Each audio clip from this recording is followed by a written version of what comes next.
Good evening, everybody, here in the Senate Hall of Humboldt-Universität zu Berlin. My name is Ethel Matala, and on behalf of my colleagues from the Mosse team, I'd like to extend a warm welcome to you on this cold January evening. Tonight, we are continuing this semester's lecture series on coup d'etat between military coups and constitutional captures, with a third talk delivered by Lane Scheppele, whom you see right behind me.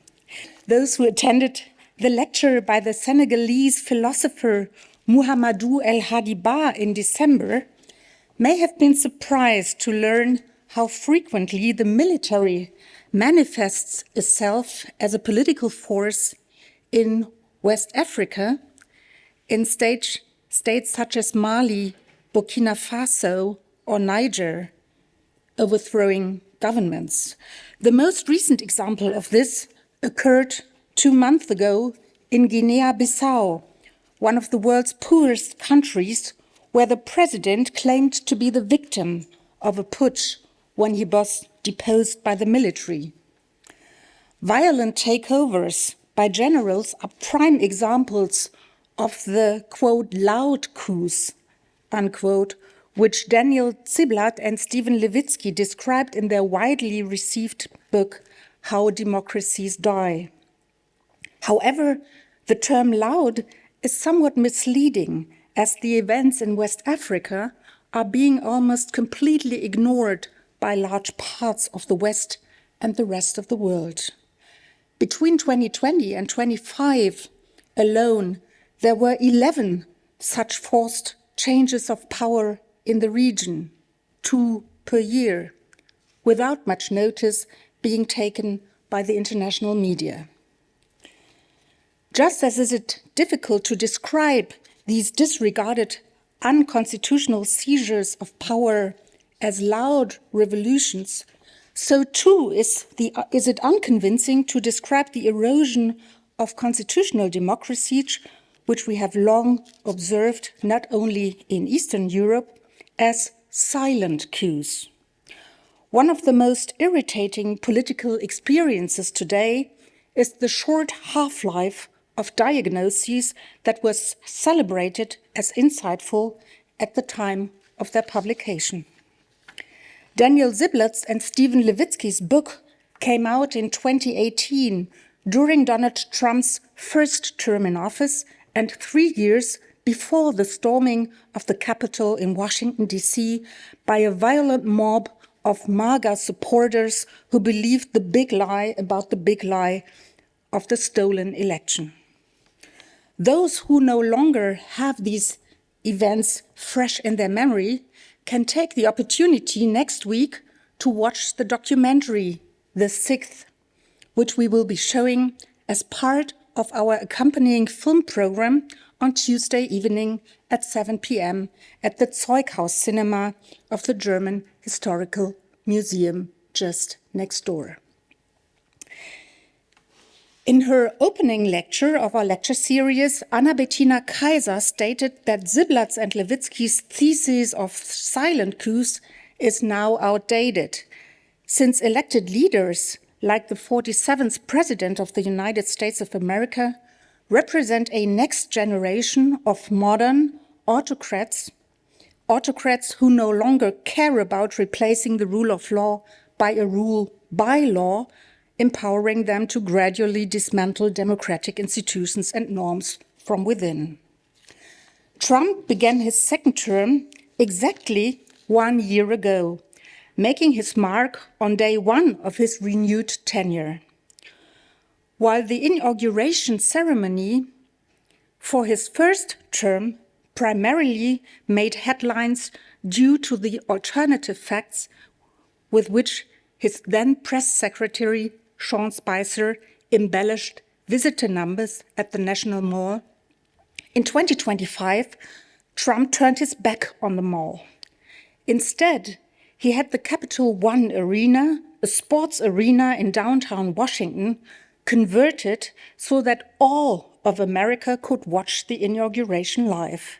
Here, Trump presented the signing of executive orders as a public spectacle, portraying himself as a gladiator taking up the heroic fight against the deep state without delay.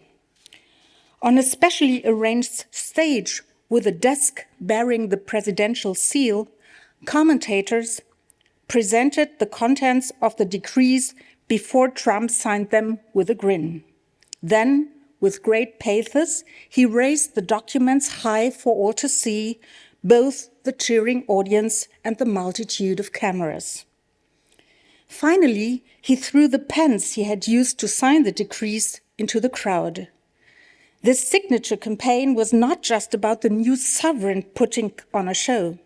It was also about getting the cheering crowd to applaud the decrees over the decrees as if they had written them themselves. Here, a new executive with unitary authority over the executive branch demonstrated its will to power.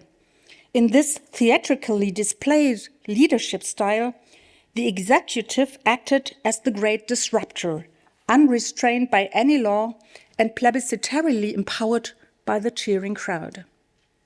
Remarkable about Trump's first 12 months in office is the relentless barrage of orders, tariffs, defamation lawsuits, and expansion plans, which are difficult to trace and destructive for the established system of international alliances.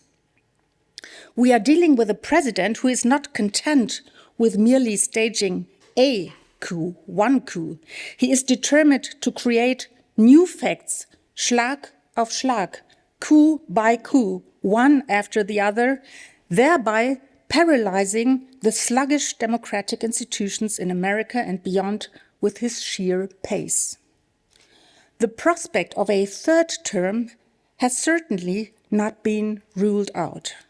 There is also cause for concern about the upcoming midterm elections. In the run-up to the elections, states such as Texas, Missouri, and North Carolina have redrawn their electoral district maps to bolster the Republican slim majority in the House.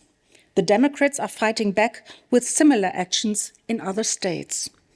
It is also unclear whether ICE, the immigration police, will show up on election day and make it difficult for people to vote. What will happen after the elections? The integrity of the ballot is also in question. Trump recently suggested that he might invoke the Insurrection Act to deploy the National Guard in the event of alleged unrest. Is the US becoming a Frankenstate, a Frankenstein monster state in which the various component parts of once reasonable bodies of legal instruments are assembled into a monster? The term Frankenstate is not my own. It was coined by Lane Scheppele, whom we are delighted to welcome as our guest here tonight. Lane Scheppele is an expert in the sociology of law. Throughout her career, she has conducted extensive ethnographic and archival research on courts and public institutions with a special focus on the rise and fall of constitutional government. After the fall of the Iron Curtain in 1989, Lane Scheppele moved to Eastern Europe to conduct fieldwork on the drafting of new constitutions following the 1989 revolutions. She lived in Russia and Hungary for several years, learned Hungarian, and was among the first generation of international academics to serve as professors at the Central European University in Budapest, which was founded by George Soros. Currently, Lane Scheppele is the Lawrence S. Rockefeller Professor of Sociology and International Affairs in the Princeton School of Public and International Affairs and the University Center for Human Values at Princeton University.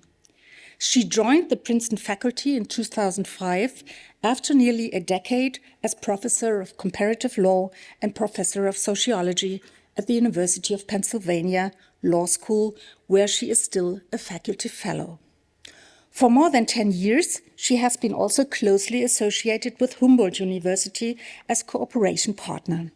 Together with Anna Bettina Kaiser, our first guest in this lecture series, and political scientist Sylvia von Steinsdorf, she is working on an interdisciplinary research project investigating how constitutions fare or fail under stress. She is also well known to a wider German audience of politically interested readers as a regular contributor to the Verfassungsblog. Some of you might have noticed an interview she gave there at the end of last year on the vulnerability of judiciary and the widespread phenomenon of judicial backsliding. Kim Scheppele's work has been widely recognized. In 2014, she received the Calvin Prize from the Law and Society Association for Scholarship that has had an important influence on the development of socio-legal studies. And in 2016, she was elected to the American Academy of Arts and Sciences. She is also an elected member of the International Academy of Comparative Law, serving as a global jurist on the executive committee of the International Association of Constitutional Law. Her acclaimed writings include the seminal monograph Legal Secrets, Equality and Efficiency in the Common Law from 1988, which won the Calvin Prize from the American Political Science Association, among several other distinctions. In 2021, she co-edited the volume 9/11 and the Rise of Global Anti-Terrorism Law, How the UN Security Council Rules the World. I would also like to highlight at least a few of her articles, such as The Empire's New Laws, Terrorism and New Security Empire After 9/11 from 2013, The Rule of Law and the Frankenstate, Why Governance Checklists Do Not Work, also from 2013, Illiberalism Within Rule of Law Backsliding in the European Union from 2017, and Autocratic Legalism, which appeared in the University of Chicago Law Review in 2018 and has become a must-read for anyone researching questions of democratic backsliding. We would have loved to welcome Kim Scheppele in person here in the Senate Hall, but unfortunately, she is still recovering from health issues, so we are therefore all the more grateful that she has agreed to join us on video and deliver her lecture remotely. The title of her talk is Counter Constitutions on Being the Object of a Coup. Welcome to the Mosse-Lectures, dear Kim. It's great to see you, and thanks for being with us tonight. The floor is yours. Thank you. Thank you so much. It's an embarrassingly thorough introduction, but it also is a wonderful introduction to what's happening in the United States, and I'm really grateful for the invitation. I love Berlin so much that I even love it in January, so I was really hoping to come, and unfortunately I injured my back. So here I sit in an ergonomic chair, unable to fly that far in an airplane, but I'm grateful that you've all come out on a cold January. So let me begin by sharing some slides because, and I'll go through them reasonably quickly. So if you would like a copy of them, I'm always happy to share. So just let our organizers know, and then I will pass them on from there. And I can see you. I think you can see me. So I hope the slides don't completely erase the fact that we're talking to each other. So first, I know that unfortunately news in America is news in the world. So you will all know a lot about what's happening in the United States right now. Normally, as the introduction suggests, I'm talking about the law of countries other than the US. So it's a little disorienting for me to talk about the US at this moment. It's also, everyone living in the US right now who's paying attention is also a bit in trauma. So the thing we know about trauma is that it's hard to make sense of things when you're traumatized. So this is really my first effort to try to make sense of where the US is now. And I just gave this lecture, the title, on being the object of a coup in the last week or so, because this is really what it feels like now. So let me start by saying that Trump's election was surprising and not surprising. This is a picture of the cover of The Atlantic magazine, which has become one of the really excellent places to look for sane and sensible coverage of what's happening in the United States. This is a picture before the election, which lets you know that people who were paying attention knew that Trump was going to make an assault on Washington if elected, and yet the US still elected him. And what's happened in this last year is what I think is rightly called a constitutional coup in America. So you have a lecture series here on coups, and I'm glad to hear in the introduction that you already know quite a lot of this, but the idea coups have changed as they've gone along.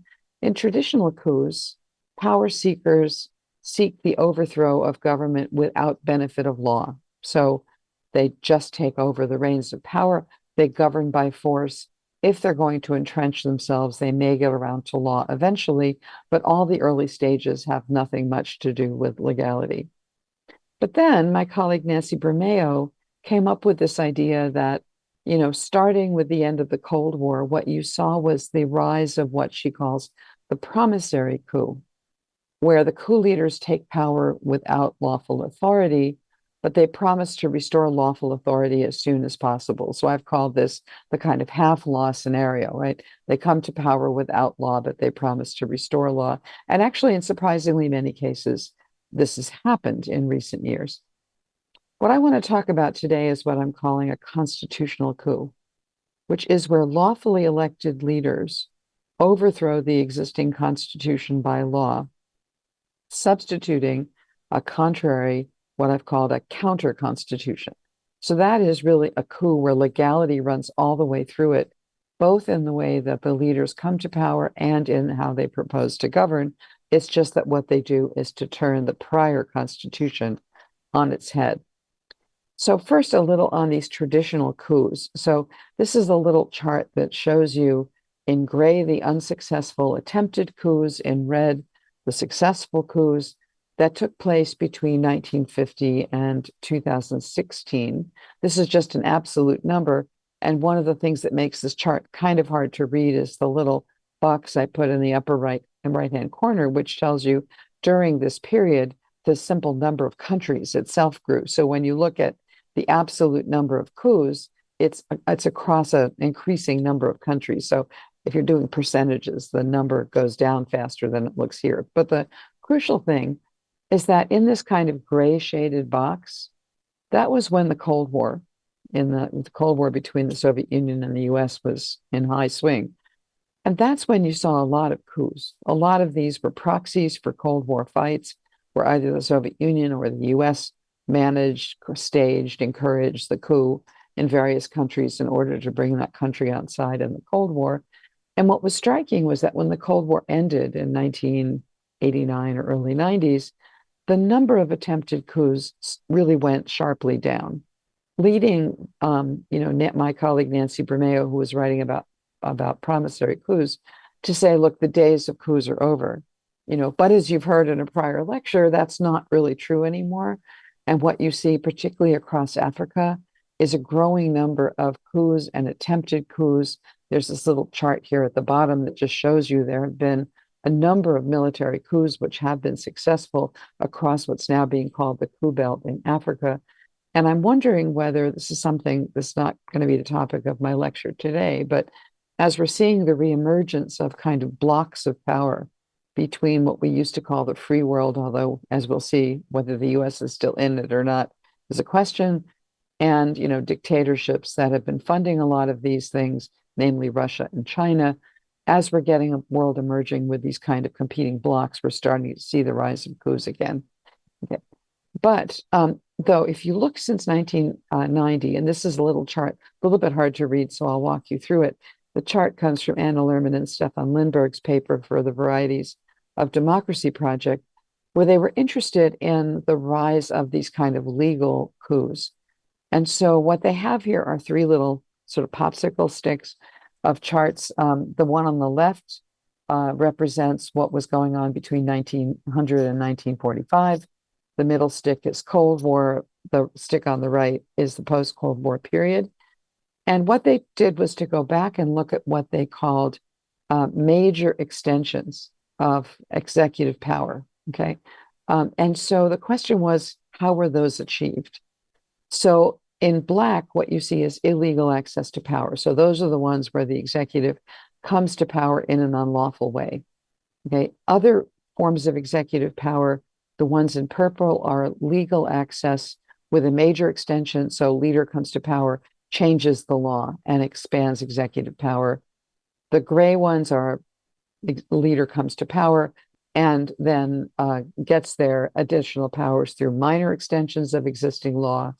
And the ones in blue are where the executive comes to power and makes no formal changes to law, but greatly increases executive power. Okay, so you see three profiles. There's the pre-war period where you get, quite a lot of unlawful takeovers, what we might call traditional coups, but you see quite a lot of power where the law is massively changed. Think Germany 1933 is one of the cases in that sample. Then during the Cold War, you see this rise in just illegal access to power, which we saw in the prior chart. But then after the Cold War is over, what you see are not that many forms of illegal access to power, but you see leaders coming to power and expanding their reach through legal changes, but particularly bending the law that exists in place. So what we see is that the way that democratic recessions occur has moved from sharply illegal to sharply legal, and legal hiding in plain sight, is what we're really seeing. So what I'm going to talk to you today is like, where is the US on this map of coups? And from the standpoint of those of us living here, what I can tell you is that almost immediately after inauguration on January 20th, through the methods that you just heard about, right, where Trump is just on this stage in a stadium signing executive orders to the cheering crowds and throwing his pens into the crowd, from that moment, Trump created such chaos that the normal has just simply disappeared.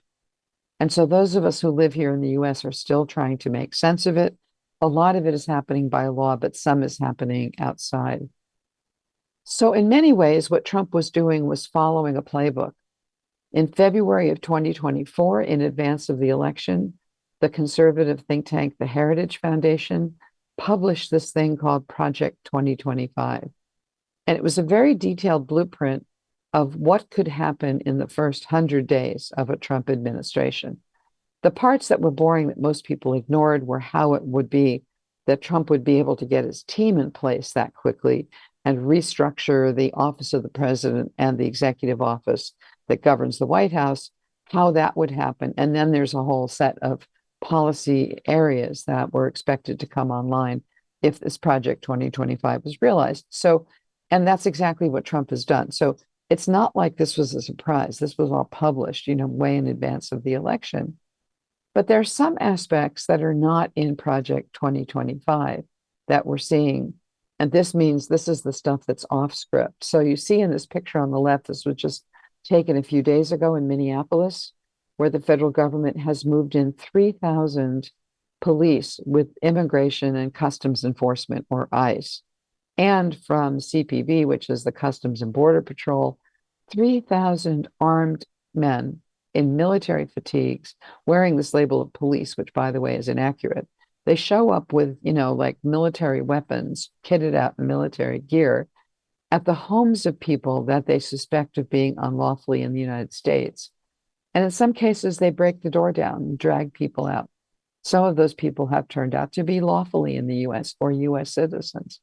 ICE has been breaking the windows of cars and dragging people out of them.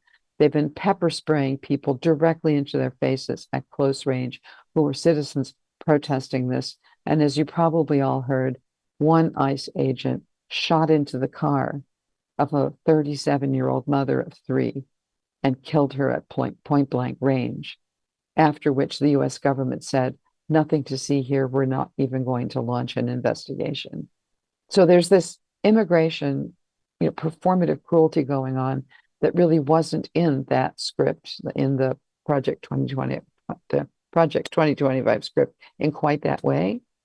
And the other big piece of it domestically that's not getting that much attention, but I think we're going to be seeing attention on this in the future, is that there was this huge, what I'm calling a data blitz.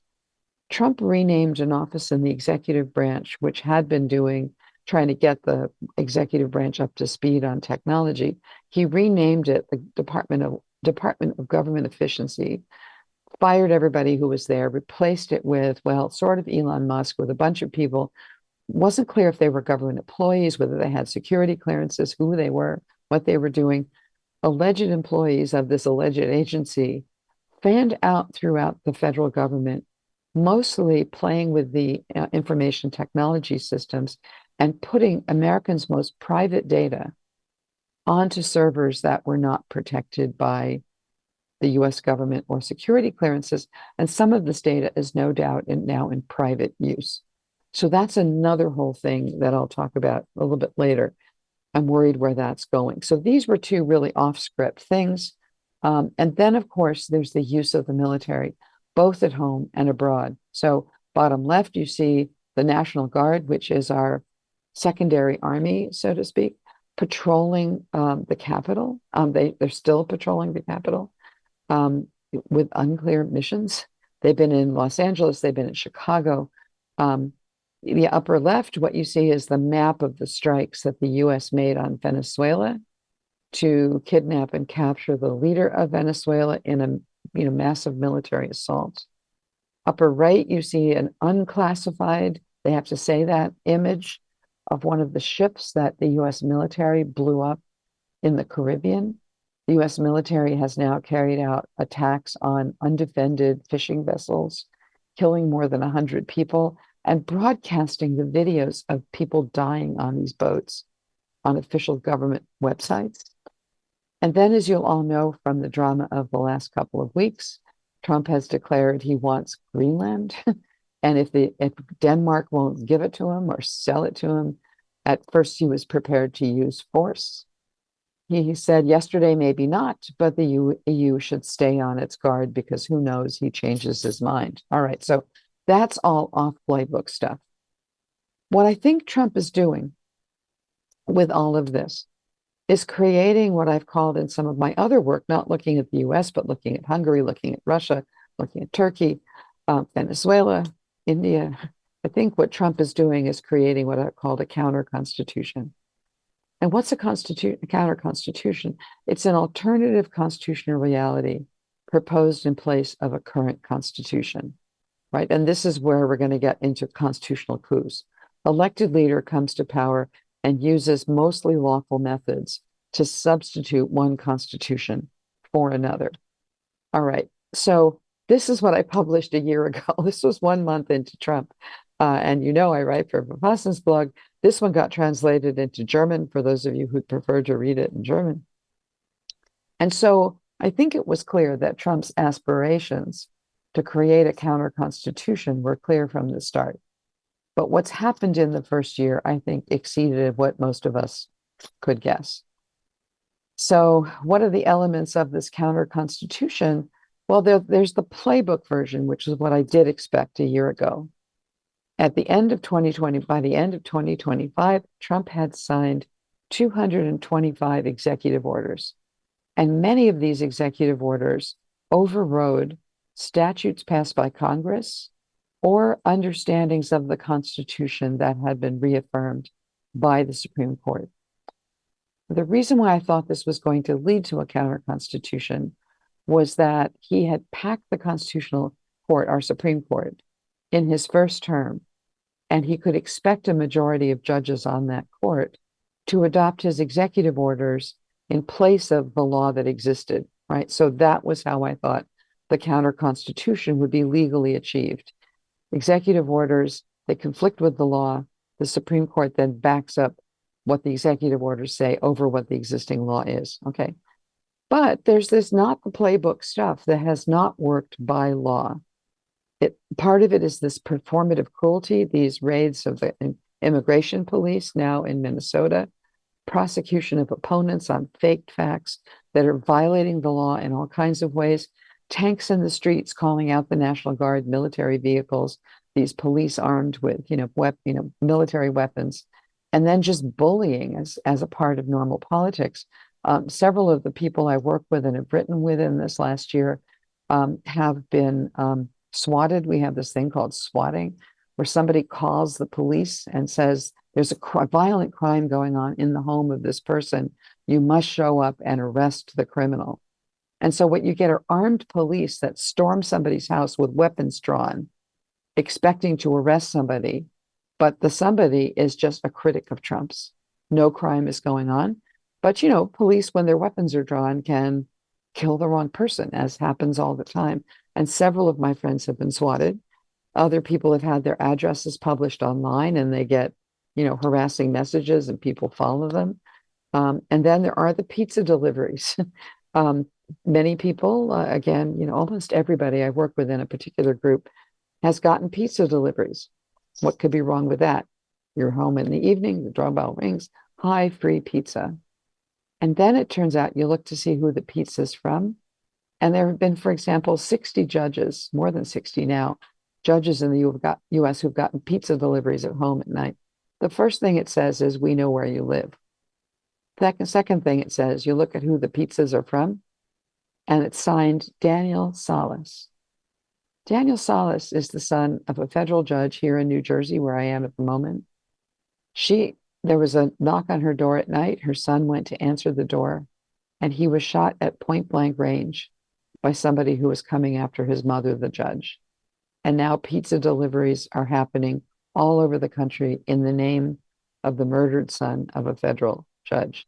So this is the world in which we live. This is sort of not playbook, not legal. Also, there's this exfiltration of data to create this kind of Orwellian surveillance state powered by artificial intelligence. And there's, of course, as you'll all know in the room, the trashing of the rules-based international order with unlawful military action. See Venezuela, the boats, with threats, see Greenland, and bullying. Hi, nice economy you have there. I'm going to put a big tariff on you unless you do what I want, right? So all of that is not legal. So we're seeing this kind of legal playbook thing that we've seen in other countries. And we're simultaneously seeing this trashing the law, illegality, saying I can do whatever I want regardless of what the law says. So they're both going on at the same time. The left part is sort of affirmatively creating a counter constitution. The right is trying to destroy the rule of law as we knew it. And these two things are actually now at tension with each other. So let me say that, you know, in the US, Trump didn't start this counter constitutional movement. I mean, conservatives in the US, going back to Ronald Reagan, have been agitating for a new constitution. They justified this by, you know, as a reaction against what the US Supreme Court had been doing since the 1950s, you know, mandating racial integration, requiring equality of women and Black people, extending that to abortion rights and other things that offended people of religious sensibilities. Conservatives wanted to fight back against that. They created these debates over constitutional interpretation. In fact, if you look at our academic law review literature, you'll see that since the 1980s, there have been these articles published in completely respectable places saying the Constitution means the opposite of what you thought, and then mustering old precedent, mustering arguments for this. The political movement formed around changing the Supreme Court. A lot of it was done in opposition to Roe versus Wade, which was our decision legalizing abortion. And it moved on from there. And it became kind of a mass movement to attack the Supreme Court and to make sure that every new judge appointed to that court would be in line with this conservative movement. Since the judges have been appointed to the Supreme Court and other courts through the system, they have adopted a version of what our Constitution means that's been called originalism, which means you have to go back and think about what they meant in the 1780s, you know, when the 1770s, 1780s, when the Constitution was being written and just first coming online. A lot of that's made up history. A lot of that is completely crazy in some ways to rely on what do they mean by gun ownership in, you know, 1780. And all of this has produced tremendous partisan differences in constitutional understandings about almost everything. So all that preceded Trump, okay? Conservatives who started this movement wanted something very different from what Trump is creating. They wanted a small state. They wanted to deregulate. and they wanted to stop redistribution. They wanted to undermine social justice and equality drives. They wanted to get rid of all the health and safety and other regulation that had been put in place. But when Trump conquered the mainstream, Republican Party, he turned this constitutional vision into an autocratic plan. And his counter-constitution is exactly not what conservatives of the Reagan era were fighting for. Trump's aspiration is for a state that's not small, it's not free of regulation, and it's in favor of redistribution, but redistribution upwards, not downwards. He's taking advantage, he sort of hijacked this old counter-constitutional infrastructure to consolidate this new vision. And in doing so, he's following in the footsteps of aspirational autocrats abroad. That's usually, by the way, what I've written about are all the aspirational autocrats outside the US. Okay, so how has he done this in the framework of the US Constitution? Because remember, my idea of a constitutional coup means that much of what you're doing when you replace the Constitution is done in this legal fashion. So what's in red here are quotations from Article 5 of the US Constitution, like, how can you change the Constitution? And there are two methods. So the first one is where 2/3 of both houses of Congress shall deem it necessary and shall oppose amendments to the Constitution. Okay, so starts in the Congress, and then it has to go out to the states where 3/4 of the states have to ratify those amendments. That's why we never amend the Constitution, because we have so much division and that requires such substantial supermajorities that functionally the Constitution can't be amended in that way. Okay. There's a second method, which conservatives have actually been trying for the last 50 years, which is that the Congress, on the application of the legislatures of 2/3 of the several states, shall call a convention for proposing amendments. Okay, that's an alternative. And actually, there have been a number of states signing on. We're about 3 states short of the 2/3 necessary to call for a new constitutional convention, which would rewrite the Constitution. If you get that convention, then by the convention, 3/4 of the members of that convention can replace one constitution with another. Okay, so we have that option too. Impossible because we don't have the political consensus. So there is a third way to change the US Constitution. It's there in green. It's not in the Constitution itself, but this is how we do things. Constitutional change through Supreme Court decisions. You get a case to the Supreme Court. The Supreme Court tells you what the Constitution that guy is waving around means, and then you have a new Constitution. And this is what Trump is doing. Okay. Now, counter-constitutionalists before Trump had prioritized appointments to the Supreme Court. That was how this was all going to happen. So this is a multi-decade process to change the court. And the court has been packed with allies of the counter-constitutional movement. And another feature of this counter-constitutional movement, by the way, was to try to increase executive power at the expense of Congress. And the reason for that is because the way we elect presidents mean that you can get presidents who don't have majorities of the popular vote. And right now it tends to be that it'll be conservative presidents who can gain power in that way. So the conservatives are moving to increase executive power. Okay. And the court already had on it people who were devoted to that program. Trump in his first term was able to select 3 justices in 4 years. Okay, that's almost unheard of. It's happened extremely rarely in American history that many justices come on board at the same time. 2 of those justices were appointed by irregular methods. In the first case, there was a vacancy that became open when Antonin Scalia died suddenly. During Obama's last year as president, Obama promptly named a person to replace Scalia, and the Senate, dominated by Republicans, refused to have a hearing to decide whether to put that person on the court or not. They just stalled. So when Trump came into power, he came in with this vacancy that had been held in irregular fashion by his allies. Then, just weeks before the election that brought Joe Biden to power, Ruth Bader Ginsburg died suddenly.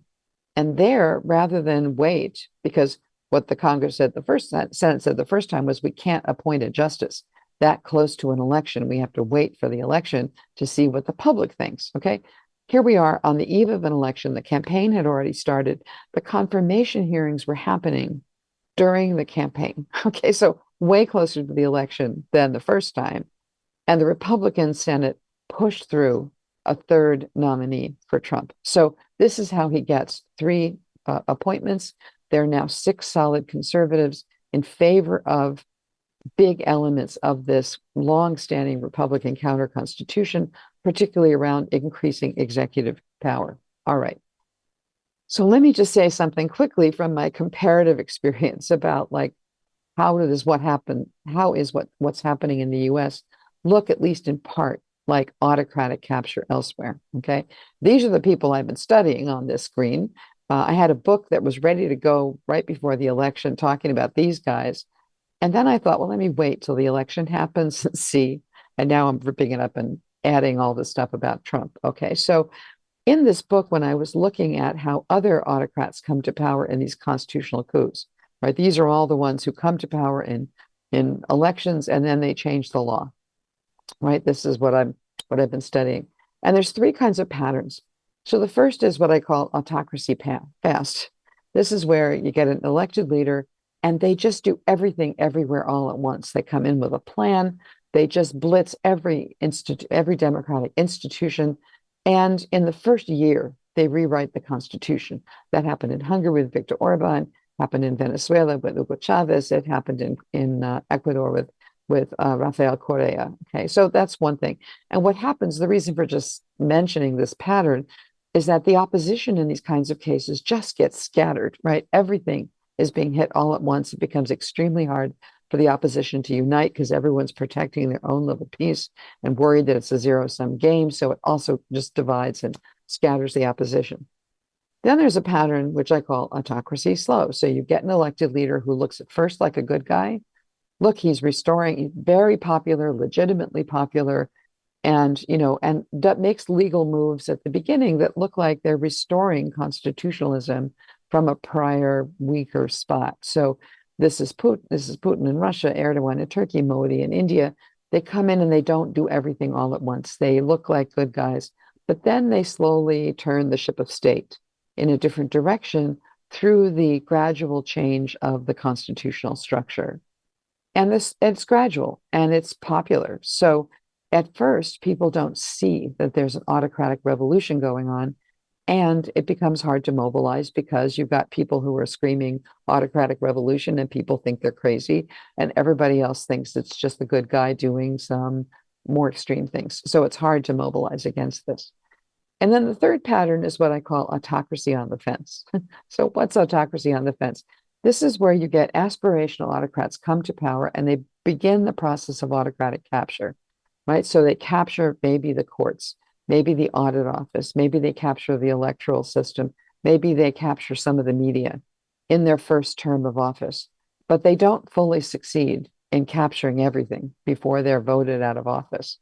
But then you get the aspirational autocrats voted out of office, aspirational Democrats, small d, coming into power, but they often come into power with these veto points that the autocrats have set up, and they can't repair all the damage before they're voted out of office because they look ineffective. That's Poland right now, that's Brazil right now, Romania off and on over the last 20 years. And before now, I thought this was the track the US was on, right? You get a Republican who consolidates power, then you get the Democrats who try to undo it, then you get the Republicans back because the Democrats can't do it, and so on. In Poland, we've had this autocratic capture with the peace government, destroyed the independence of the judiciary, then the pro-democratic forces come back, but the constitutional choke points have been captured. They've got the president from the old system, the constitutional court from the old system, vetoes everything they do. Now they're unpopular and they're probably going to lose. So that's like another pattern. And here too, what's the strategy of resistance? Well, they're usually electoral strategies to try to bring the Democrats back to power. But it's very hard if they insist on legality to overcome the choke points. Okay, so that was where I thought that's where the US was in my book before the election. All right, so then what happens? So this is what I had in the book as the stage of autocratic capture that all these other leaders have gone through. And so what they do is they win elections that are free and fair. Okay, that's also how Democrats govern. Okay, but these new aspirational autocrats, like I say, come to power legally. They come to power in free and fair elections. They're very often warning signals, though. Several of the autocrats who came to power in this way had, for example, Chavez in Venezuela had tried to lead a coup, against the government before that time. Erdogan had spent time in jail when his party violated election rules. Viktor Orban had been in power once before and had denied the results of several elections. So you could see that they, might, shall we say, not color within the constitutional lines, but they win elections. Then they just dismantle checks on executive power, right? So they govern by decree, which is they declare states of emergency. They get rid of oversight bodies. They refuse to honor ethics rules and so on. So they just dismantle all the checks on their power. They capture the parliament or make it irrelevant. They get their party in the parliament to pass enabling acts, to ignore what they're doing, to cede them new powers, or otherwise if that doesn't work, they just dissolve parliaments. They capture the courts by usually changing the appointment process, changing the standing rules before courts, changing the jurisdiction of courts, but they bring the courts to heel. They upend the civil service. They often do mass firings of the civil service. They appoint loyalists in their place. They change the status of a lot of civil service positions to make them more political and less expert. They then ensure that loyalists are in their key muscle institutions. So you want to capture the public prosecutor to go after your enemy, tax enforcements to harass your enemies as well, the police to make sure that any uprising is put down, ditto with the military, ditto with the intelligence services. The autocrats harness the media as an echo chamber. So, they usually come to power with some media on side, but they often use the state to, for example, capture the public broadcaster or to regulate certain media out of existence so their oligarchs can capture it. They harass opposition parties and civil sector organizations, often through banning foreign funding of these groups or having trumped up charges against them, putting them under investigation, having tax audits, inspections of their premises that, anyway, lots of things you can do to harass anyone who's going to come after you. Encouraging private violence is what a lot of these guys do. So the dictators in Latin America have tended to work under the table with drug cartels. Viktor Orban was working with football hooligans. So you often have, militias behind the scenes banging heads outside the law. And eventually, and hopefully they say if they want to stay in power, they rewrite the election laws to stay in office. Okay, so that's the standard. A lot of my book just explains like all those steps. So what I'm going to do is to walk you through, is the US doing the 10 steps, all right? And winning an election fair and square, okay? Trump did in 2016 without the popular vote. When he came back in 2024, he had the popular vote. But like I said, a lot of these aspirational autocrats come with warning signs. This was the big one.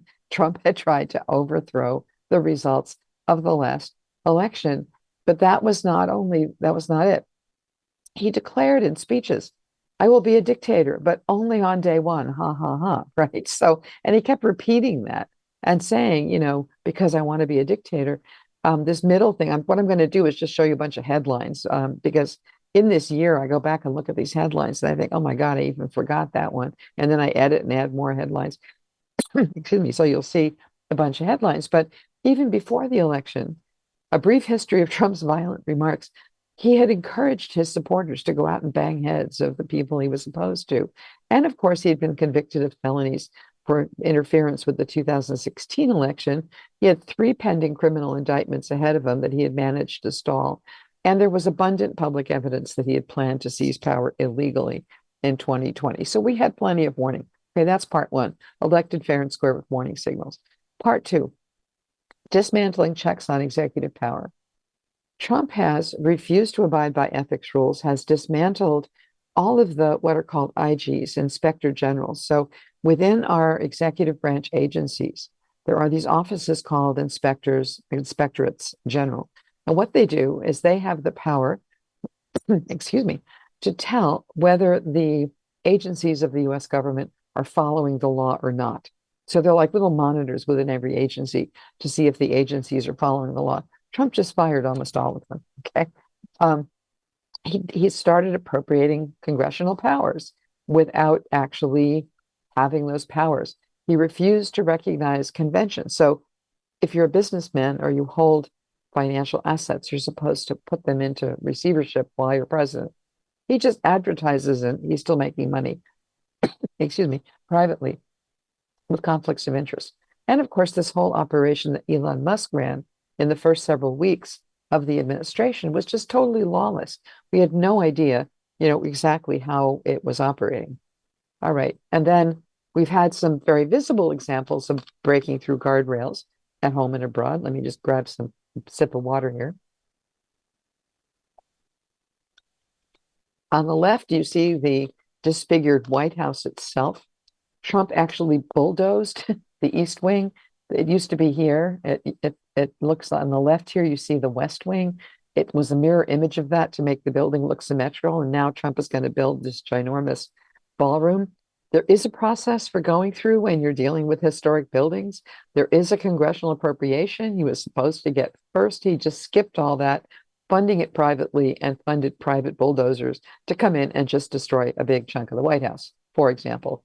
And then abroad, what you see on the right here is one of the declassified pictures of one of the fishing boats that Trump, I think they've now blown up about 15 of them, killing their occupants. There's more than 100 people who have been killed, not knowing who they are, not knowing really what they're doing, just to do it and then to broadcast it on their social media accounts. So no guardrails on the executive branch. So where's Congress? Well, at the very beginning, it turns out that in one of the good and bad things about the US Constitution is that all the high-level appointments a president makes have to be confirmed by a simple majority vote of the Senate. And at first, Trump said, well, maybe the Congress doesn't even need to meet to do that, which is put yourself in recess and I'll appoint them without confirmation. Okay. And actually, Congress showed up and confirmed everybody he put before them. But still, I mean, that was the good part. After that, they've just stopped. So what the president is doing, for example, is refusing to spend money that Congress has appropriated. And the Speaker of the House, the leader of that body of Congress, said back in February, well, when Congress appropriates dollars for the executive branch to use, we build in a broad amount of discretion. So they weren't going to do anything about the fact that Congress said fund this and the president wasn't doing it.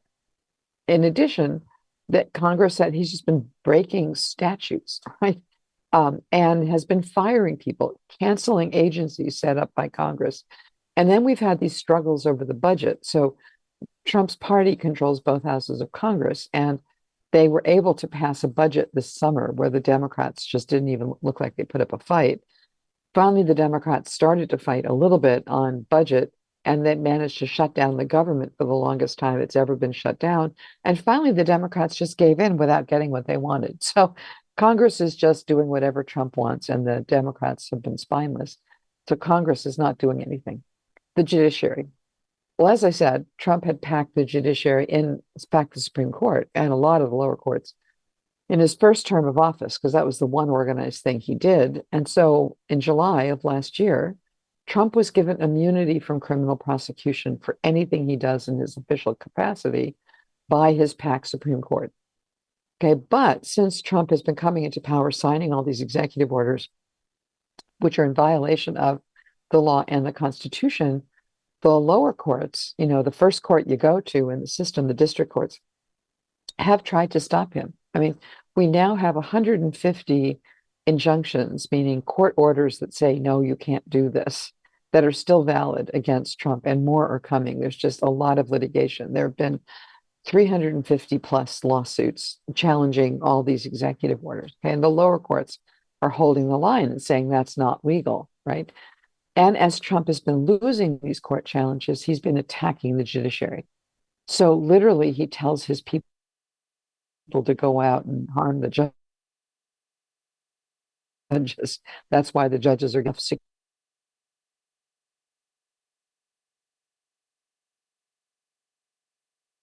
security, because the security for the judges, the president. So the judges are doing this without adequate security in the face of massive numbers of threats, but they're standing up to him. So he's attacking them. And now there are bills in Congress to impeach some of the judges who have stood up to him. Every time a case gets to the Supreme Court, remember I said counter constitution? You write executive orders, you get the challenges, you funnel them up to your PAC court, and the PAC court says the executive order is law, not all the law you thought was there before. The Supreme Court has done that now 24 times. So this is, capturing the judiciary. These are the 24 cases. It's just they've allowed the president to fire the heads of agencies, to dismantle the executive branch, to refuse to spend money, to limit, and then they've limited the lower courts and the remedies that they can use to stop this. They've allowed the State Department to require sex at birth on passports. I put that in here because the German Federal Constitutional Court's third sex decision would be unconstitutional in the United States right now. They permitted racial profiling with these immigration sweeps. They've allowed all this gerrymandering to go forward. They've allowed presidents to just snatch people off the streets and send them to countries they've had nothing to do with without a hearing. They've invoked this Alien Enemies Act to threaten non-citizens. They've allowed all this personal data that on all of us to go to this agency of questionable reputation and more. I mean, I could give you more things, but the Supreme Court's allowing all of this. All right. Politicizing the civil service. Well, day one of the first things they did was to freeze all federal spending, fire tens of thousands of federal workers. It's really hard to tell how many have been fired because a lot were fired and then the courts ordered them reinstated. Excuse me. And then the government put them on leave. So the last time there was a real concerted effort to figure it out. There had been about 200,000 people fired from federal service, many in top positions with a lot of expertise. Excuse me, just coughing. I have a little frog in my throat, as we say. And so they've been terrorizing the civil service. They've been changing their terms and conditions. They've been reassigning them. They've been, pulling their buildings and offices out from under them. They've been asking them to resign. So the civil service is just in a dire state. And then there's this installing the loyalists in muscle institutions. I'm just walking through the 10 steps. Trump installed this loyalist, Pam Bondi, as our attorney general, and she literally takes orders from him about who to prosecute. He'll send her a public, whatever we're calling these tweets, on Trump's social media, Truth Social. Trump calls sending them truths, like prosecute this person, and Pam Bondi says in reply, yes, okay, fine, we'll do this. They've been just prosecuting people with no evidence they've committed crimes because Trump doesn't like them. The whole Department of Justice has been weaponized in this way. Kash Patel is this guy who's head of the FBI, who himself has violated the law in multiple ways and is using the federal police to terrorize and intimidate people and do investigations with no factual basis. And then the upper right, that's a picture of our defense secretary, Mr. Hegseth, unfortunately a graduate of Princeton, who now has fired the whole top core of military lawyers and is giving orders down through the ranks that clearly violate international law. Okay, so muscle institutions are captured. Turning the media into an echo chamber, well, this has been just stunning. So Trump came to power with a big chunk of the media already behind him. But what he's been doing is suing the media for libel and then saying, if you pay me, I will drop the case. And then what happens is that the media pay him off. And then the Washington Post eliminates its whole editorial team. Ditto with the Los Angeles Times. CBS, one of the venerable old broadcast networks, has just been sold to an oligarch in Trump's employ who put a right-wing pundit in charge of their news operation. And now it's just like this broadcast channel is now like state propaganda all the time. Media are forking out money to pay Trump for the privilege of not being further sued. And then the dark blue on the top says the White House, a call to action, submit media bias tips.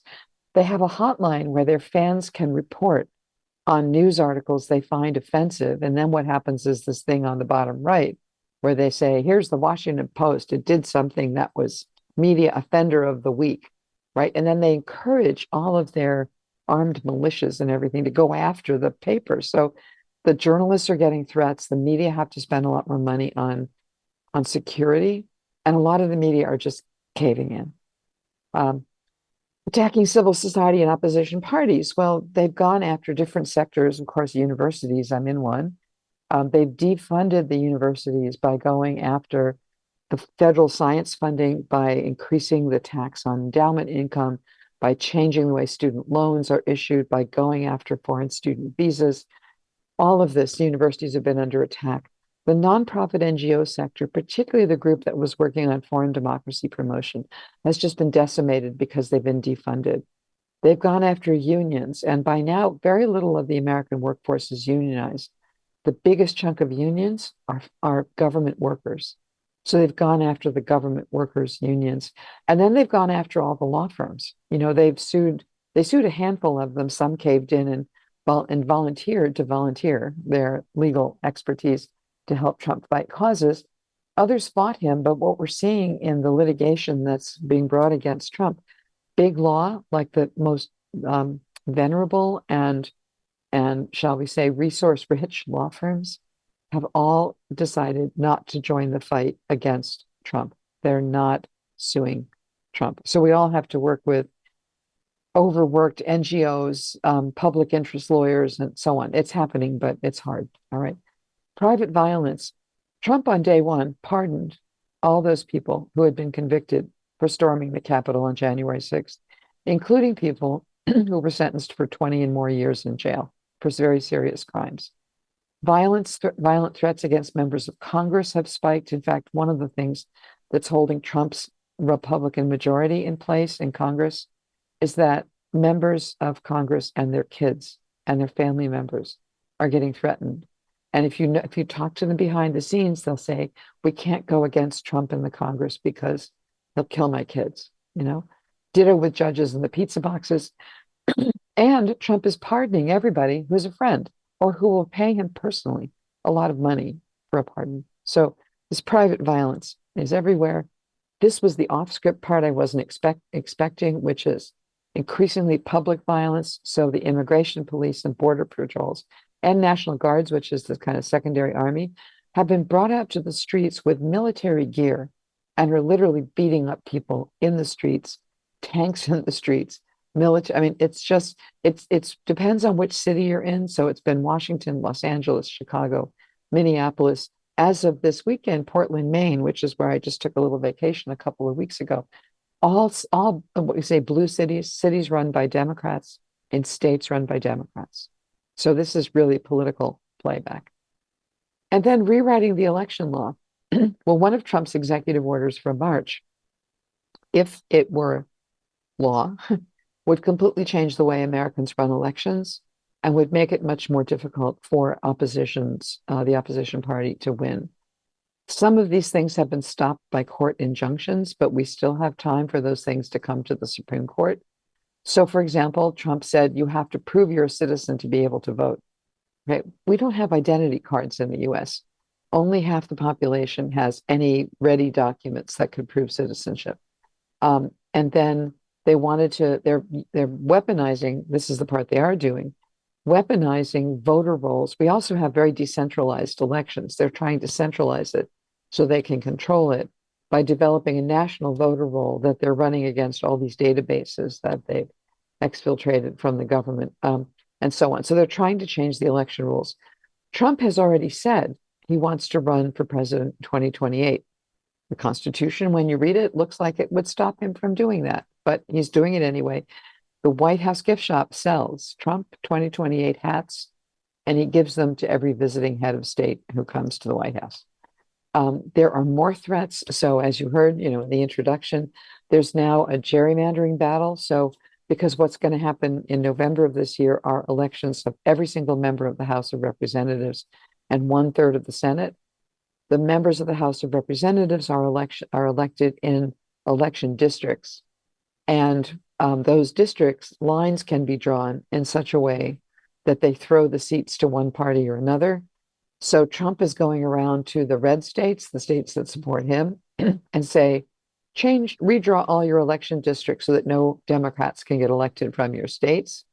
So then the blue states, the Democratic states, have been going then to do the same in reverse, gerrymandering Republicans out of their districts. This is a little map that shows you.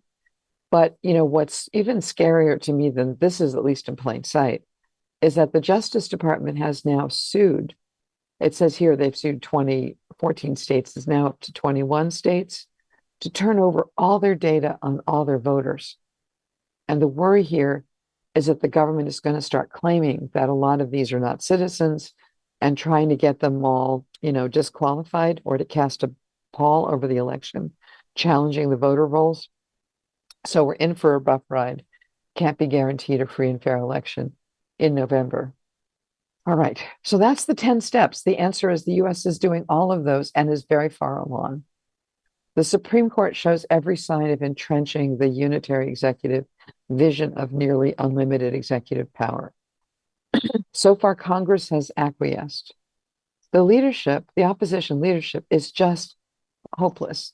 The Democrats are flailing around. They're not having a unified front. National leaders have been very slow to emerge, right? But here's the hope. Americans, ordinary people, are mobilizing in extremely large numbers to restore constitutionalism, the old Constitution, with improvements. So what are they doing? Well, all these things on the left are posters that local groups have created that try to get rid of ICE, the immigration police. There have been mass mobilizations around ICE raids. In the city of Minneapolis, huge numbers of people have come out to protect their neighbors. And they blow whistles. They follow the ICE, they blow a whistle to say ICE is in the neighborhood.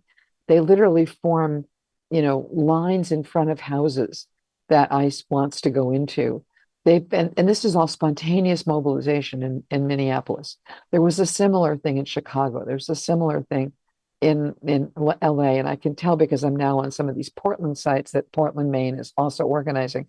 So you get tons of people coming out to the streets with no party leadership whatsoever to mass mobilize around ICE. We've also had these nationwide no kings protests. Like, we don't have kings in this country. The last mobilization had 7 million people turn out for demonstrations. There have been mass pushback through the courts. Like I said, big law is not doing this. These are all little law firms. These are NGOs. These are professional associations hiring, one single solo lawyers. There are more than 350 lawsuits challenging all of this. And there are 150 injunctions by lower courts that are still in place. And what we've seen, because we've had some off-cycle elections, is that election turnout is way up because people want to get rid of this regime. So ordinary people are really rising to the moment. Hard to see because it's so decentralized, but it's there and it's growing and it's fierce and it's angry and dedicated. Okay, so Americans are doing their part. The problem is that leadership is weak. I just plugged in the example from yesterday when I was updating my slides yet again. Hakeem Jeffries is the Speaker of the House now. He's the one in charge of the Democratic leader. He's not the majority leader because the Republicans are the majority.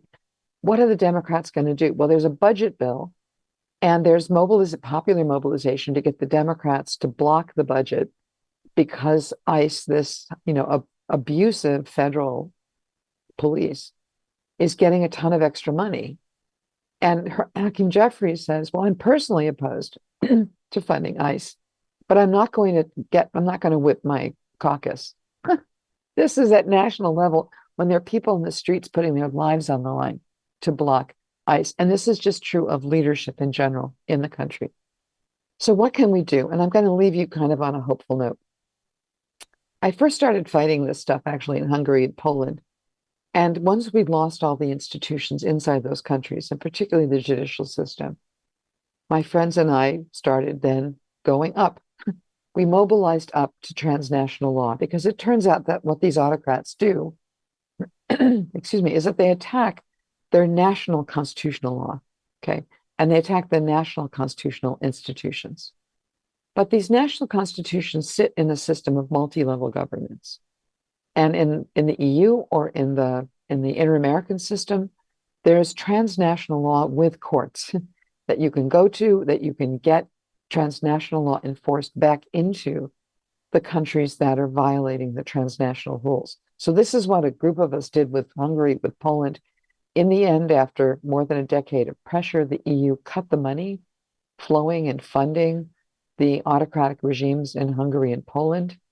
Immediately at the next election, the opposition won in Poland, and we have a really strong opposition that could win in Hungary in April. So if you can work from top down, you can get some law that actually is something the opposition can hang on to, gives them some leverage to get back to trying to win elections. Okay, we don't have that in the US. The US never signs on to anything that can come back and bite it from the international law standpoint. So what we're doing here is going down to look at state and local law to see if we can mobilize American federalism against what's happening at the center. And here's a little map. It's a little inaccurate because it's about a year old. But the states in blue are single party states where the governor and both houses of the legislature are in the hands of Democrats. The states in red are the ones where the governor and the state legislature, both houses, are all in Republican hands. The gray ones are split. Okay. What's happened is that the state attorneys general, those are like the state prosecutors, justice ministers of the blue states, have united, and they've been the most active group bringing litigation against the Trump administration for violations of the rule of law. They've had 64 cases in 2025, sorry, blocking some of the worst things that Trump has done. A lot of these important injunctions have come from these cases. Like one thing Trump wanted to do is to repeal what's called birthright citizenship. If you're born in the US, you're a US citizen.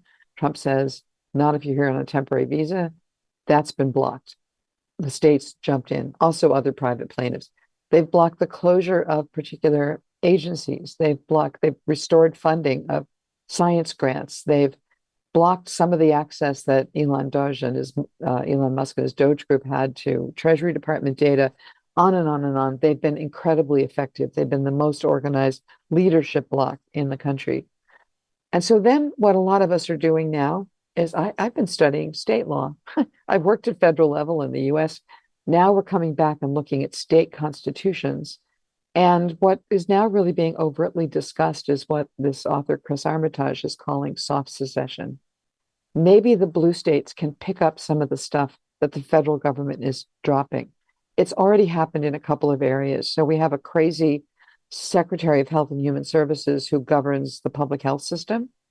They've done a crazy thing by saying kids should not be vaccinated against polio. I mean, it's crazy. So we now have a compact of Northeast states as well as a compact of West Coast states where their public health officials have come out and overridden the recommendations coming out of Washington, right? There's now another move afoot to try to we have a kind of national backup healthcare system. We should just have what everybody else has in an advanced democracy, which is universal healthcare. We don't have that, but we have this kind of national system for backup if you don't get health insurance through your employer. That system just got defunded. So now states are talking about creating alternative funding pools to kind of pull that up in the blue states. So this is what, Chris Armitage is calling soft secession. Like all these states are just not listening to the federal government and doing it on their own. Uncooperative federalism is what some of the law professors are calling it. We're now thinking about things like, can these ICE agents be prosecuted for kidnapping and murder under state law? So a number of governors are looking into that. And then there's this thing that we call reverse incorporation, which is off for the future. State constitutions in our system have a lot more rights than the federal constitution. So, for example, much more intense protection of voting rights. So can we get, when this is all over, state constitutional rights brought back up to federal level? So that's another thing. So these are some of the things that people are working on to mobilize federalism against what's happening at the center. And so between the American people rising up and doing things on their own and these federal initiatives that are pushing back, is America endangered by a counter-constitutional revolution? Well, the answer is absolutely. But now we're starting to see people fight back. And I'm going to end there. Thanks.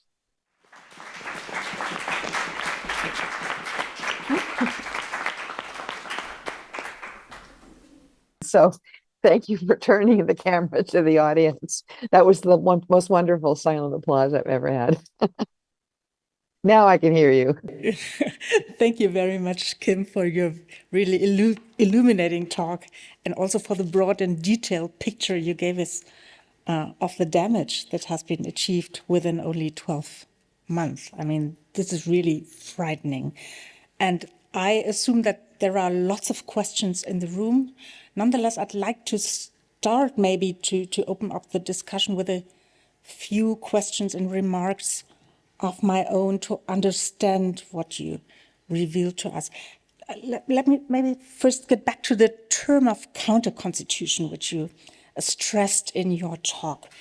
Because I was wondering, there is, and I alluded to it in my introduction, and you mentioned it also in one of the last slides you showed to us, there is this unitary executive theory in the United States, which has a long history going back behind Donald Trump. And I tried to figure out in my preparation when this all had started, and I didn't really come along. And I found sources saying this dates back to Ronald Reagan, and I was like, hey, that dates back to the founding fathers. And if this is the case, the last case, then actually there is no real difference between the Constitution and the counter-constitution. So I wonder if the United States is a somehow extraordinary case in terms of that the Constitution has a law allowing this extreme extension of executive rights. This would be my first question.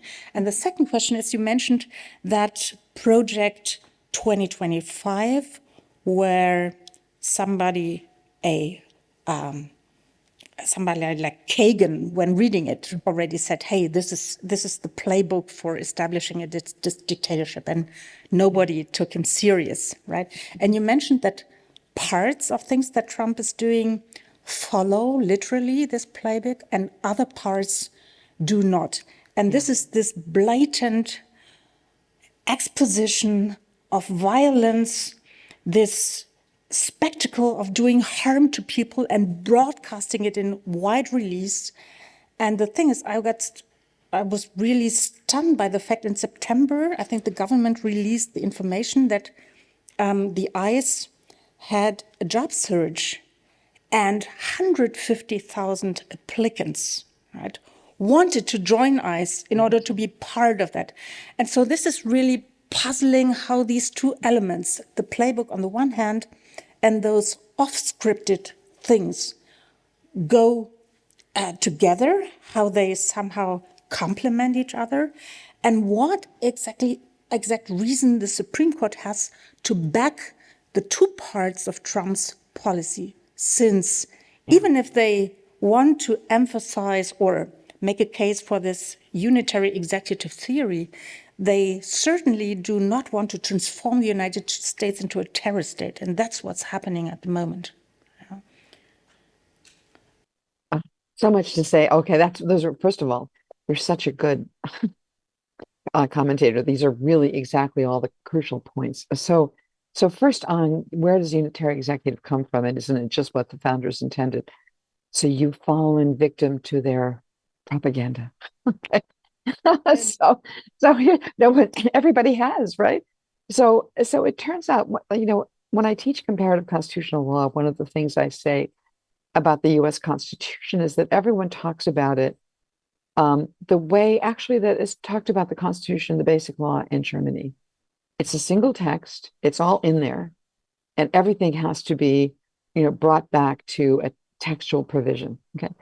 Well, the US Constitution is very short. It doesn't have the detail of the German Constitution. It also doesn't have the recency of the German Constitution. It just does not anticipate a modern state. So I think of the US Constitution as being much more like the British than like the German. If you think of the British Constitution, there are some founding documents. It gets filled in by historical practice. It gets bolstered by norms. There are ways we do things around here that get incorporated into that understanding. And then the piece of the US that's different from that, but similar to Germany, is that then the Supreme Court tops it all off by saying, and here's really what it means. Okay, so if you think of the US Constitution, I think has traditionally been thought of as this British evolving thing in which, for example, the Supreme Court's power to review statutes is nowhere in the Constitution itself. They made that up at 1803. It's a long time ago. So, and the founders didn't object. So it kind of got folded in. But, a lot of if you look at the US state and you read the US Constitution, it's like the Norwegian Constitution, right? It's like, it sounds like a monarchy if you're most of it. And then you go to Norway and it doesn't look like that, right? So there are these old, late 18th, early 19th century constitutions that have gone so far from their base, but they still are the founding document, right? So the US Constitution grew by practice until the conservatives were trying to think of and this goes really, it precedes Reagan, and actually there's a big chunk of this at the University of Chicago Law School where I was in the 1970s, because I'm ancient. I wrote my dissertation about this before these guys came to power. Just seeing them in the classroom doing it was a self-conscious movement to say that what's happened to the Constitution as it's evolved is that it's grown so far away from what the framers intended that we have to go back to this vision. Okay, now it's nuts to take the US back to the 18th century, right? Just crazy. But if you do that, if you now say, well, and this was happening at a time when what was going on in academia was the explosion of what was just called theory. Started in the literature departments, it spread out from the literature departments. It was all about everything is interpretable, every text is interpretable.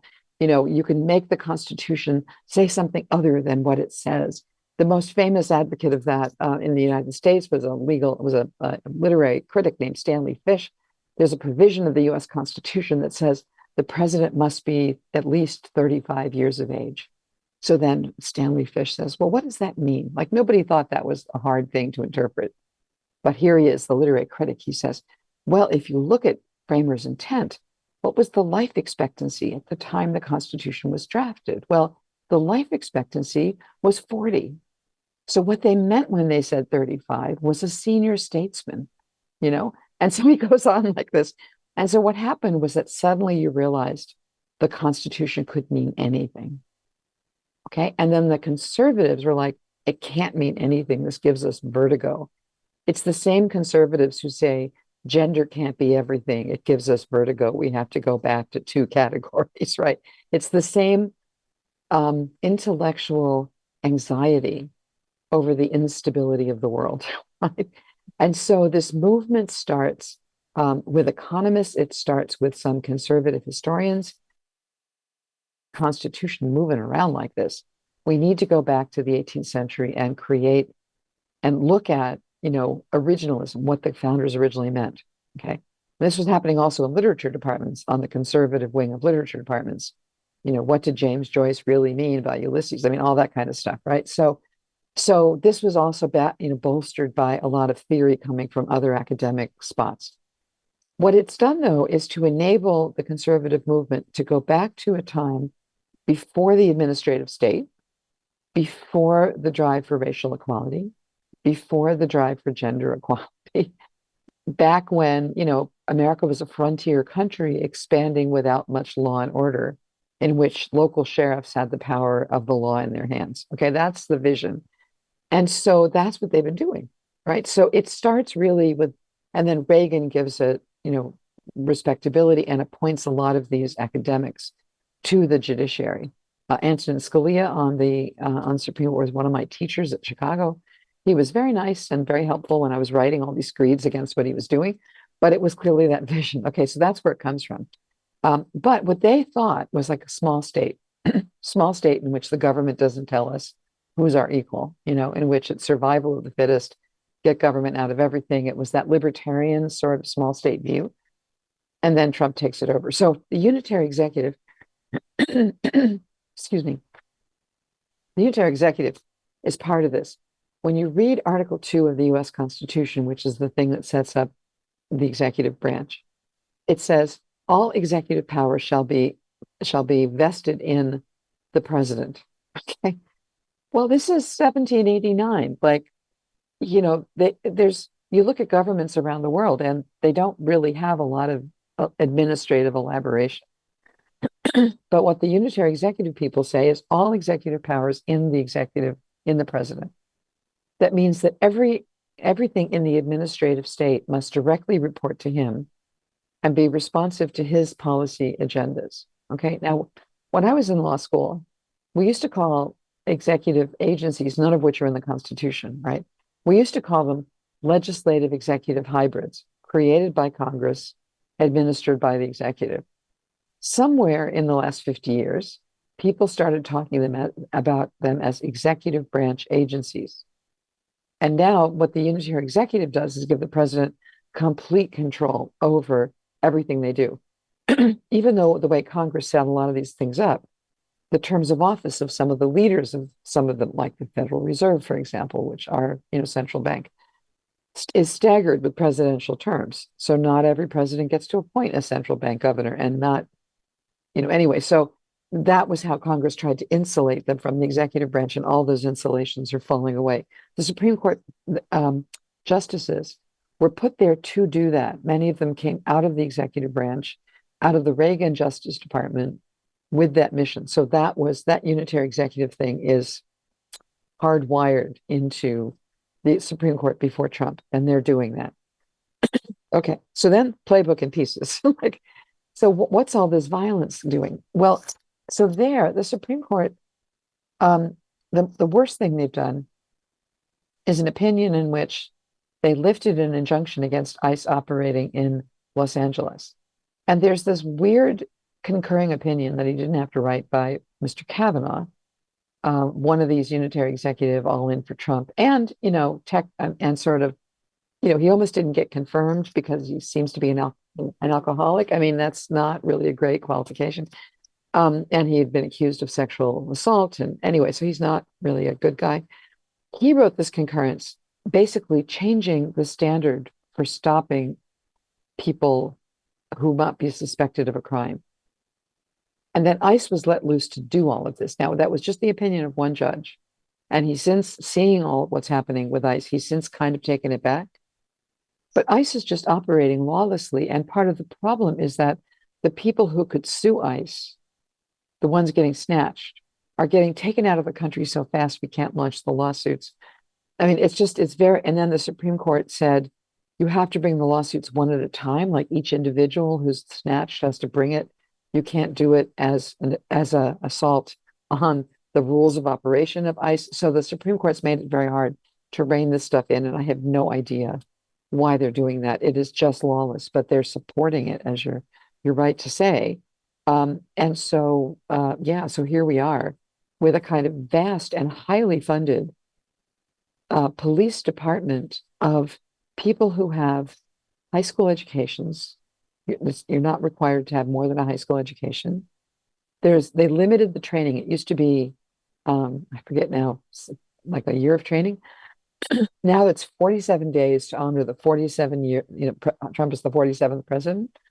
And they send these guys out to the streets with these military grade weapons with no training, with not very much education. And now it turns out there was just a leak yesterday with instructions that tell them they can violate the Fourth Amendment to the Constitution, which prohibits unreasonable searches and seizures. They were given advice that was in such violation of the Constitution as we know it, that this is what we have. So we're all waiting for the Supreme Court to say this is a nightmare you can't want to live in.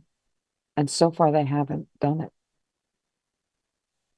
Long answer to good questions. Well, Professor, thank you very much for this wonderful lecture. I will try to keep it brief. You mentioned how Trump has not only abused internal constitutional rules, but also he's trying to trash international law, using your words, and we see it every day. I think it's pretty obvious.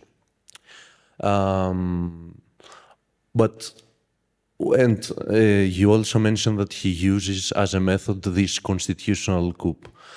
However, allow me to say that international law didn't wait for Donald Trump to be trashed. I mean, the US has been quite an imperialist country for such a long time, organizing violent coups among many countries. And my question is this. Hannah Arendt has articulated the theory, the boomerang effect, according to which when a country exerts violence on its colonies, then it's inevitable that it will deploy also violence in its internal affairs. My question is, how wrong or right do you think that this theory is applied to the US, and whether Trump is really constitutes a rupture in the US constitutional and foreign system, or a peak to a system that has reached its potentials and dead ends? Thank you very much. Yeah, such a good question. So first of all, the US has always had a troubled relationship with international law. Very hard to directly enforce international law in our system. The US refuses to sign treaties that the rest of the world signs. We have a very cumbersome process for agreeing to treaties. So over time, what's happened is that the president can make what are called executive agreements on his own. In fact, one of the debates we're having now in the international law academic community in the US today is this board of peace that Trump just created something he can do by executive agreement and make himself dictator of the world forever? I mean, it's really crazy. So again, we have some legal limits on these powers, badly enforced and not much used. So the president has always had the most power in international relations. And it's compounded by the fact that while the rest of the world can't avoid knowing what's happening in the US can avoid knowing what's happening in the rest of the world. And this has gotten worse with the consolidation of media outlets. It's very hard for Americans to even know what's happening in the rest of the world. So a lot of what Trump is doing abroad is not getting coverage in the US. And so the kind of thing that would rein him in, which is an election in which people say, we don't want this being done in our name, is also not going to be done. Okay. As for the boomerang effect, though, you'll notice that where Trump is exercising the most overt violence in the United States is precisely with the excuse that there are people who are unlawfully present, which is to say, it's at that place where the world and the US meet. And that's where he's deploying the violence. That, I think, is the boomerang, right? It's all these people who were admitted to the US. Many of them have been admitted under temporary protected status, which means their countries are a mess. The US takes them in on a humanitarian basis. And then what's happened is that Trump has systematically gone through and eliminated all the temporary protected status people and then sent, ICE out to arrest them all. This just happened. Somalia, the US took in a lot of Somalis, and there are big communities of Somalis in Minneapolis where ICE is operating, and now in Portland, Maine. And they're sending ICE in to round up all the Somalis who were given legal license to be in the United States, which was suddenly withdrawn. And now they're going to send all these people back to Somalia. And in case you haven't noticed, Somalia has not gotten a lot better, right? So essentially what's happening is this is the boomerang, where the fact that the US knows it's immune from international sanctions, it holds the dollar, it has the dominant language, it's a superpower, it's got all the nuclear weapons. Europe allowed the US to protect it, so Europe can't stand up to it anymore, right? So the US is in this position to be able to ignore international law and to go into its own country, take all the people from the world who relied on US decency, and to expel them back into a world made more lawless by Trump. So yes, this is the boomerang. And, I and others have been working on how do we get, the US reined in on what it's doing internationally, and legally it's very hard. We're only going to get it with power in the streets and elections. And right now there's so much going on inside the US that there have been almost no demonstrations, for example, for what Trump has done in Venezuela, for all these fishermen that they're executing on boats and then posting the snuff films online. That's not generating the anger from Americans yet. So I'm afraid we've got this guy who's just lawless. And can I just say we're doing our best, but it helps if Europe stands up too. Hate to say that, but The bazooka is a great idea. Getting rid of one of the things I would love for Europe to do is to declare what's obviously true, which is the US is no longer abiding by the privacy shield with regard to European data. It's not, there are just zero protections for personal data in the US. It's all been given to Elon Musk and the tech bros. So get rid of the privacy shield, force all the tech companies that have backed Trump to reincorporate themselves in the EU again. Like throw sand in the gears of the guys who are supporting Trump, and the bazooka will get Trump's attention, you know. So I hate to say this. I mean, this is all the innocent victims of Trump are bearing the burden of trying to fight back. And that's unfortunately true internationally as much as it's true domestically. And I'm very sorry we're doing what we can. Thanks a lot for your great talk about awful things. I want to come back to what you said, that the most likely effective resistance will come from the states. And I wanted to ask about the legal status of law enforcement in the states versus federal law enforcement, because I mean, I think it was pretty obvious that ICE overstepped a lot of laws in what they were doing in Minnesota, but probably also in many other places, that it was clearly unlawful. And I have been wondering why states don't mobilize their own police forces to stop ICE and to also arrest, for example, the shooter in Minnesota. And I was wondering if you could say something about that. Yeah, so this is a tricky area of law. So um, there are some holes in our system on public accountability. Okay? So the first is that there are relatively robust laws that allow criminal prosecution. Well, I mean, sometimes criminal prosecution of state police that overstep. And there's a possibility for people to bring private lawsuits against police who have harmed them directly. Now, there's a doctrine called qualified immunity, which means if the police officer harmed someone in the course of doing their job and the things they were doing in order to do their jobs were more or less reasonable, then you don't win. Okay, now that's at state level. At federal level, it turns out that because, how to put it, our federal police, the FBI, are mostly detectives. They're not street police. This idea that you have this massive street police going out and doing this stuff is pretty new. So we don't have the laws that cover the immunity of these federal agents. Okay.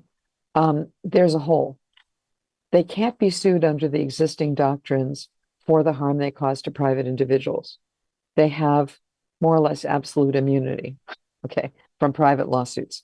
So then the question is, can they be prosecuted criminally in the states? This is the question that you raise. And the answer is yes and no. Okay, so if an ICE agent is off duty and, you know, having lunch at a restaurant and pulls out his gun and shoots somebody when he's off duty, yes, they can prosecute him because he's not acting, the weird phrase we use, he's not acting under color of law, which is to say he's not doing his legal job, right?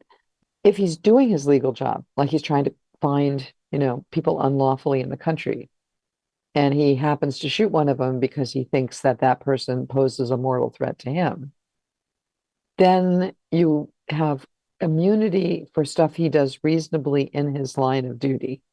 Okay. If he uses excessive force, or if he's acting outside the scope of his duty, then the states can criminally prosecute him. But the scope of duty and the reasonable use of force is defined so broadly that it goes up to and sometimes includes murder. Okay. So that's why what we've been doing with this Mr. Ross who shot the you know, Ms. Good in her car, people have been going frame by frame through the videos to ask, did he actually reasonably fear for his life at the moment he shot the bullet that killed her? Okay, he shot 3 bullets. What just came out yesterday was that it was the 3rd bullet that hit her in the head, and that was fired from the side after she already passed him. So his life was not in danger. That's how specific this has to be, right? If the first shot through the windshield had killed her when he might have been hit by her car, he's probably in the clear. But if it's the third shot that hits her and kills her when she's already moved past him, then not. Okay, so Minnesota is probably going to bring charges now because it's the analysis has to be that weirdly specific to get to these ICE agents. Okay, and that's true for everything they do. So now we have Minnesota stepping up, Chicago stepping up, California stepping up to say our state is going to prosecute ICE officers. Okay, and then one last thing. If you prosecute a federal official in a state court, because of the way our federalism system works, the federal official can say, I want the case moved from state to federal court, where they get a different jury pool, they get a different judge. They can still apply state law, but then, you get all the immunities that come with federal officials more in play in the federal court. So it's not impossible, but it's actually fairly hard. And it's taken a while because the other thing that happens is as soon as the state officials stand up to Trump, he puts them under criminal investigation. The governor of Minnesota and the mayor of Minneapolis and several others, all people of color except for the governor, got subpoenas that they're under criminal investigation for blocking ICE in doing its job. So everybody knows there'll be retaliation if you stand up.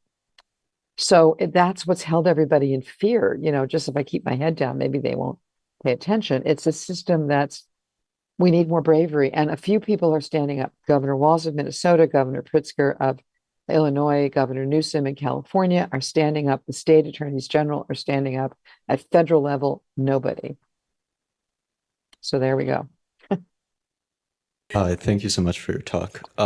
It was very interesting to hear you speak about the various ways that there are these impromptu sort of organization, people standing in front of houses and these sorts of things. But I was wondering what role you see electoral politics playing. And obviously there have been some local wins for more left-leaning politicians. And I was curious what role electoralism can play going forward in forming some sort of resistance.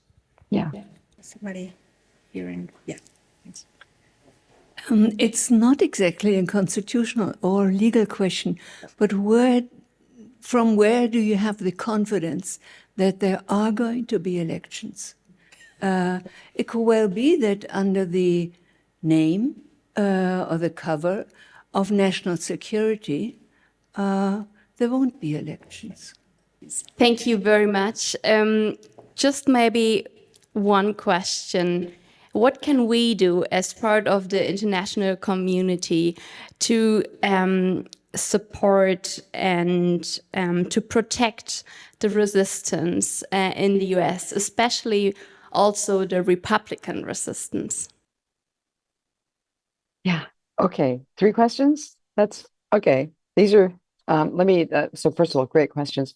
On electoral politics, ultimately, we have to change our government by peaceful means, and ultimately elections are going to have to matter.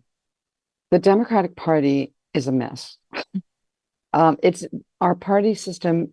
In fact, this is also true in Germany. This is true in almost every advanced democracy, that party systems are a mess. The traditional parties have lost supporters, and fringe parties are rising up, right? So this is also true in Germany. You look at, the current government, the 2 major parties that have always had more than half the vote for, most of the post-war period are now minorities, even together. So, that's happening also here. Because of our electoral system, we can only really have 2 parties. It's a first past the post system, right? So the Republican Party collapsed first. That's what brought Trump to power. The Democratic Party is in the process of collapse now, where you've got real conflict between the progressive wing of the party that is like Mr. Mamdani in New York, or Bernie Sanders, AOC in New York. We've got a progressive wing, very visible. They're all on the front lines fighting. Then you've got the let's just act like normal. We can will normality into existence by acting normal. This is the Biden, Clinton, traditional Democratic Party camp. And then there's some others, in between. So you don't have a unified opposition, and they're fighting with each other. The new head of the Democratic Party spent the first half of this year, who was from the centrist camp, ensuring that the two deputies who were from the progressive camp couldn't do anything, and he finally fired them. That's all he did in the first half of the year. Okay, so the party's a mess. So this is why eventually we have to have electoral politics. But in the meantime, I think what we're getting is uprisings in the street. One group, if you want to, Google it and see what they're up to, the main organizer of these national demonstrations is called Indivisible. And they've got chapters all over the place. They're rising up. In universities, we have something called the American Association of University Professors rising up on campuses. There's all these networks. I founded another network called the Edu Coalition for all the people who didn't want to join the AAUP. We coordinate with them to get professors organized. So there's all these like organizations that are, mobilizing people and doing stuff. And eventually they're going to swing behind candidates, so eventually the social movements are going to have to feed into electoral politics. But will we have an election? So the answer is we will definitely have an election. Autocrats don't cancel elections. What I'm worried about is that the election results will be made unclear. That's why when I said the Justice Department, which is entirely an anti-rule of law organization, is collecting voter rolls. And so we have a lot of things in the US that are weird if you know Germany, right? So one of them is that when you move someplace, and Americans move all the time we have a very high mobility rate, just physically. When you move, you register to vote. When you move to the new place, you register to vote. I know almost nobody who ever unregisters in the place where they were from. We don't have a national ID system, and all voting is local. So we have, 50 states maintaining voter rolls, and in some states, it's the counties that maintain the voter rolls. So it would be extremely easy for people to vote in more than one state. Like you vote where you live now and you vote where you used to live because you're still registered there. So periodically the voter, officials throw people off the voter rolls if they stop voting for a while, or if it looks like they died or like whatever. But the voter rolls we all know are extremely there's a problem, a serious problem. So what they're doing now with these voter rolls, they're collecting all the voter data. They've got our social security numbers, health records, like everything. They're trying to put all this stuff into a big machine where they're going to start accusing the people who move a lot of voter fraud because they could potentially vote in more than one place, right? So what the local activists are doing is telling everybody, go back and unregister every place you ever lived so this can't happen, right? And so what we're worried about is that the vote will happen, okay? And then the government's going to start disqualifying ballots, right? And disqualifying voters right on the eve of the election.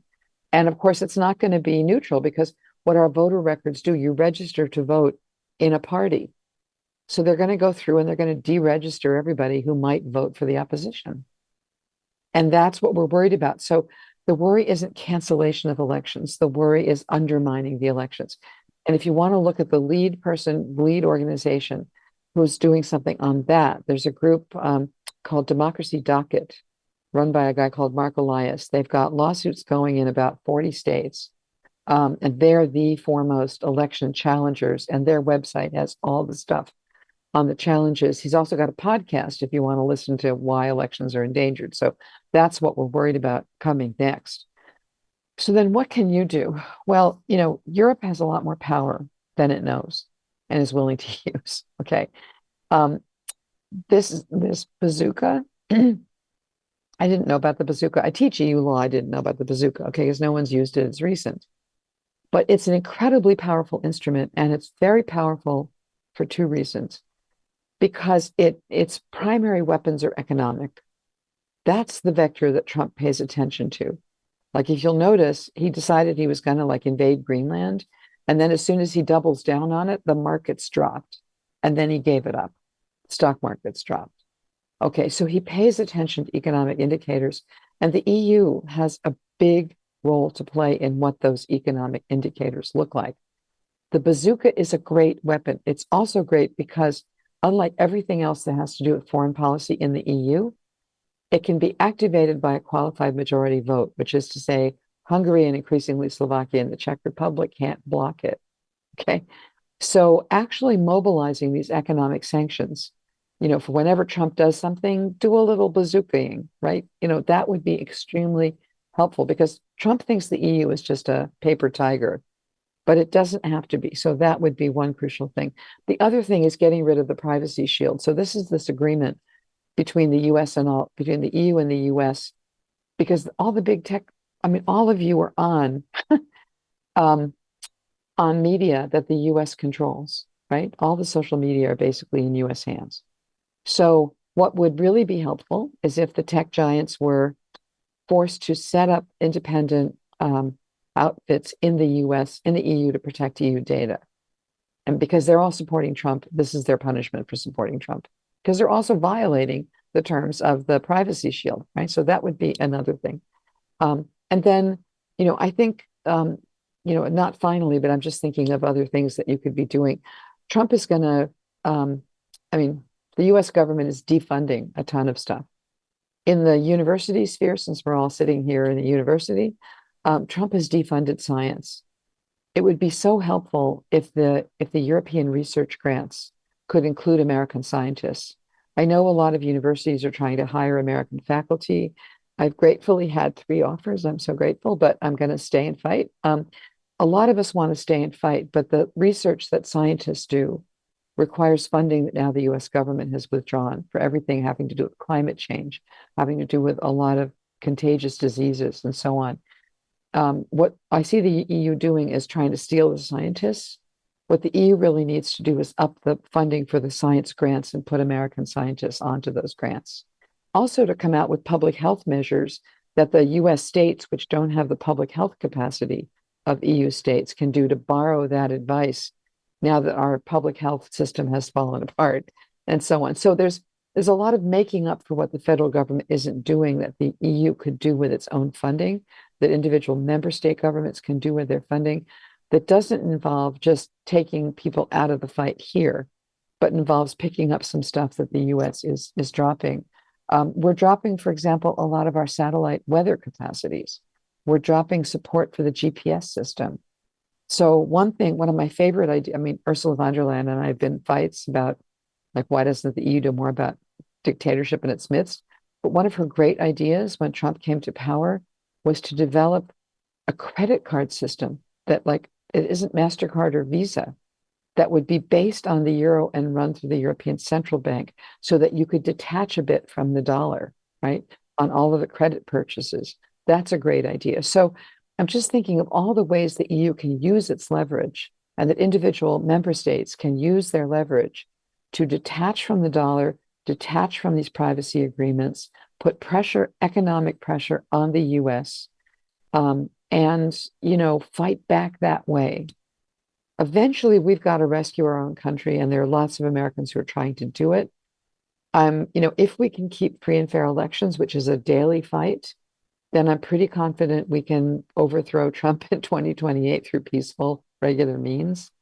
He's done so much damage, it's going to take us a while to rebuild. So any help we can get in that, from abroad, we're very grateful. So those are just a few ideas I can give. In fact, I can provide, a list of websites to look for. Indivisible is one. Democracy Docket is another. The law firms that are bringing all the legal actions, there's one called the Democracy Defender Fund. There's one called Protect Democracy. There's another one that's called Democracy Forward, actually. Those are the big ones. If you want to support them financially, that's great, but just you can follow what they're doing. They have great websites that get into the detail of all of this, so you can follow it. I know the European news is covering this, it has to, because the US is the 500-pound gorilla in the world system. But there's also more you can see in terms of just what's bubbling up from the bottom up. And some of these initiatives, these local initiatives are really where all the action is. So, and then in June, I always spend June in Berlin. So I look forward to being out of the jurisdiction of Donald Trump for a month in 2026 after my back heals. So please just be welcoming and take pity on us. We're doing our best, but we need respite and some jurisdictional escape for a while. And I look forward to seeing you in person in June. Thanks a lot. Thank you. Thank you.